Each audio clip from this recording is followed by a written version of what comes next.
আচ্ছা, মানুষের শরীরের কোনো অংশ যদি নষ্ট হয়ে যায় আমরা তাকে পঙ্গু বলি, কিন্তু যদি কারো বিবেকটাই মরে যায় তাকে আমরা কি বলবো? আসসালামু আলাইকুম শ্রোতা বন্ধুরা, আপনারা শুনছেন 99.9 FM, যেখানে রহস্য কথা বলে।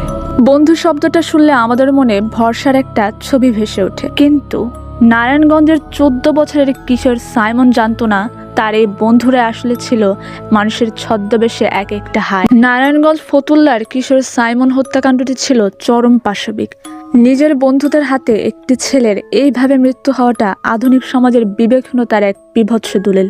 ঘটনাটি ঘটেছিল 2019 সালের জুলাই মাসে নারায়ণগঞ্জের ফতুল্লা থানার দাপা ইদ্রাকপুর এলাকায়। সাইমন ছিল স্থানীয় একটি হোশিয়ারি কারখানার শ্রমিক। ওর অপরাধ ছিল খুবই সামান্য এবং সন্দেহজনক। বন্ধুরা অভিযোগ তুলেছিল যে সাইমন তাদের একটি মোবাইল ফোন চুরি করেছে। বিবেকহীনতার চরম সীমা। সাইমনকে তার বন্ধুরাই ডেকে নিয়ে যায় এক নির্জন এলাকায়। সেখানে কোনো প্রমাণ ছাড়াই তাকে চোর সাব্যস্ত করা হয়। অমানসিক নির্যাতন। সাইমন বারবার বলেছিল সে চুরি করেনি, কিন্তু তার বন্ধু নামের নরপিশাচেরা শোনেনি। তারা সাইমনকে রশি দিয়ে বেঁধে ফেলে।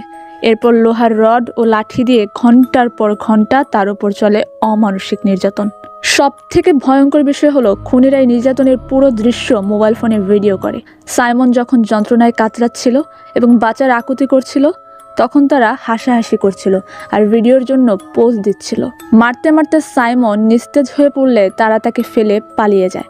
পরে পুলিশ উদ্ধার করলে দেখা যায় তার পুরো শরীর থেতলে দেওয়া হয়েছে। মাত্র একটি মোবাইল চুরির অপরাধে সাইমনকে বেঁধে রাখা হয়। লোহার রড দিয়ে যখন তার হাড়গুলো গুঁড়ো করে দেওয়া হচ্ছিল, সাইমন বারবার বলেছিল, আমি নিয়ে নাই, দয়া করে আমার সাইরা দাও। কিন্তু খুনিদের বিবেক তখন মরে গিয়েছিল। তারা মারছিল আর সেই বিভৎস দৃশ্যের ভিডিও করছিল। আজ সাইমন নেই, কিন্তু সেই ভিডিওটা আমাদের সমাজের মুখে এক বড় থাপ্পড়। আমরা কি আসলেই মানুষ হতে পেরেছি, নাকি সাইমনের বন্ধুদের মতো আমরাও ভেতরে ভেতরে বিবেকহীন হয়ে পড়ছি?